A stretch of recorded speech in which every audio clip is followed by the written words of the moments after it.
There's something about the 3 Series that I really love. This is now my third 3 Series. I had an E36 328i project car and an E90 M3 in the past. They just look timeless, and each generation has aged so gracefully. They have such a following, and it's easy to see why. So we bought this F30 328i back in 2012 when he had just come out. We were looking at the 320D initially, but found it quite disappointing for some reason. We ended up going with the 328i as the engine just felt livelier and a lot nicer to drive overall. It was also a higher spec, so it had the bigger infotainment screen, the nicer 6WA meter cluster, bigger rims, and the all-important Sport Auto and pedal shifters. Till today, the car has been really solid, so here's my long-term review of the car.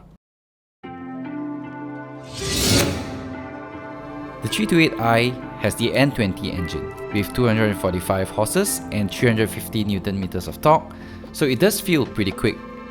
The power is very usable as you get lots of torque down low, and it makes a great daily driver. The 8-speed ZF has proven to be such a good gearbox. It's quick, smooth, and generally really reliable. I do find it slightly jerky sometimes though, and coming from dual clutch gearboxes in my other cars, the 8-speed ZF does feel much less engaging. I guess that's my biggest issue with the car. The drivetrain works and is very efficient, but in standard form, it just doesn't feel very engaging. There's no sound that matches the 245 horses under the bonnet, either from the front or the back, and the gearbox doesn't blip aggressively on downshifts like the DSGs and DCTs. There's no DSG fart to be heard when the car is stopped, and there's a valve in the exhaust, but it barely makes a sound even with the car in Sport Plus mode. For most people though, it's more than they will ever need, but if you're looking for some extra soul and character, you'll need to get some stuff done. My car now has a DCAT and a Stage 2 boot mode tune, which changes things, but that's a story for another video. So the car really does feel very BMW. There's something about how balanced it is and the way a rear-wheel drive car blends in. It really makes you understand why BMW calls it the ultimate driving machine. To me, there is that joy when driving it that BMW always goes on and on about. However, the stock suspension setup is really soft and floaty, at least in the non-adaptive suspension, non-M Sport cars, and it really takes away from the fun factor of the really good chassis. The run-flat tyres are also really hard, and you definitely feel it. It seems like it doesn't take a lot to unsettle the car as a result. The car is also not really comfortable and quite jarring sometimes due to the harshness of the run-flats, even though the suspension is really floaty, so it's actually a very strange combination. I do like the lighter steering feel compared to the previous gen E90s though. I think switching to non-run flat tyres and a firmer suspension setup like the Bilsteins will do wonders, and is something I already have in mind. Again, it's quite subjective, and most people will be perfectly fine with how the car rides. As a daily driver, it works great, and I've taken the family on long road trips where the run flats just really give you that extra peace of mind, so it may be worth the trade-off depending on your situation. The interior of the F30 is where it's really starting to show its age, especially in the pre-facelift non-M Sport models. The steering is on the larger side, and it's not a smooth Napa leather like what you'll get on most cars these days, so it doesn't feel and look as luxurious. I've got an M Performance steering wheel that's wrapped in Alcantara for that reason, and it really helps to lift up the interior.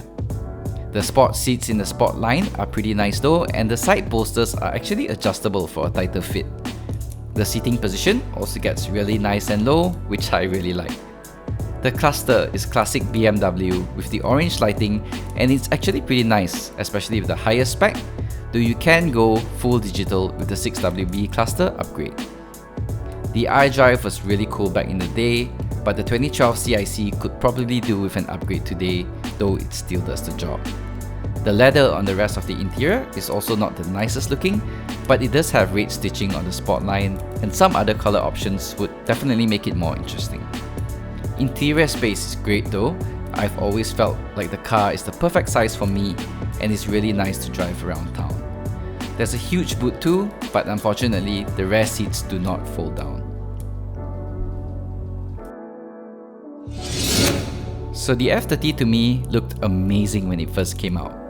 I liked the signature angel eyes DRLs in the front and the all-red tail lamps that started from the E90 LCI. The car also has that wide and low slung look, and it looks great from many angles. The 18-inch style 397 rims that came with the Sportline look decent, but the M Sport rims really pick it up a notch. The M Sport body kit looks really nice too, especially with the M Performance add-ons, and is pretty much the standard for every modded F30, but I think for good reason. The LCI models also bring the much needed LED tail lamps. If modding is your thing, there's tons to do in the looks department, which is always a good thing.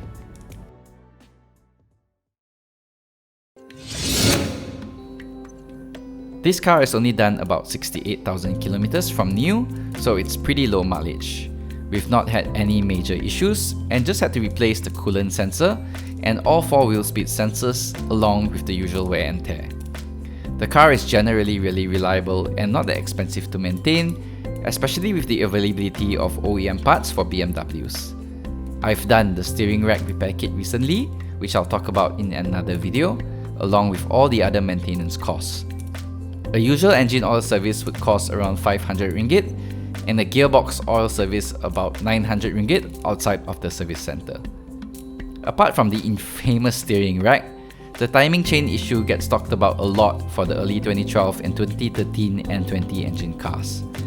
Essentially, there's a defective timing chain guide that, if it fails, will result in the engine needing a rebuild.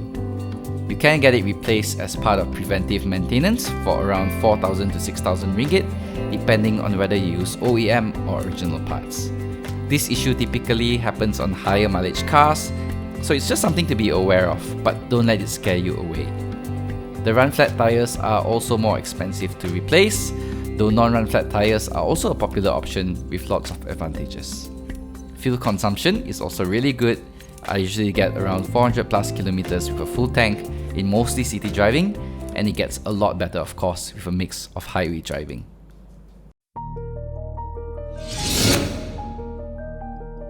At the prices these cars are going for used now, I think it's a really good buy, as you get so much car for the money, and it's actually not that bad to maintain. It's a 3 series, so it's stylish, practical, has lots of power, and it's really nice to drive, but it does lack some of the more modern active safety and convenience features. There's no keyless entry and reverse camera for the early models, but it's something that can be retrofitted if it's important to you. As I mentioned earlier, the car lacks that dual personality feeling, as there's not much drama to the way it delivers the power. However, the car has tons of modding potential, which I have actually started doing with the goal of making the car more fun and engaging to drive with that dual personality that I really love having in my cars. I'll be doing a video on each step of the modding journey from a completely bone stock car, so make sure you subscribe to follow me on this journey. I'd also love to hear from you guys on what you think I should do to the car, so do leave a comment down below. As always, feel free to ask if you have any other questions on the car, give the video a like or a share, and I'll see you in the next video.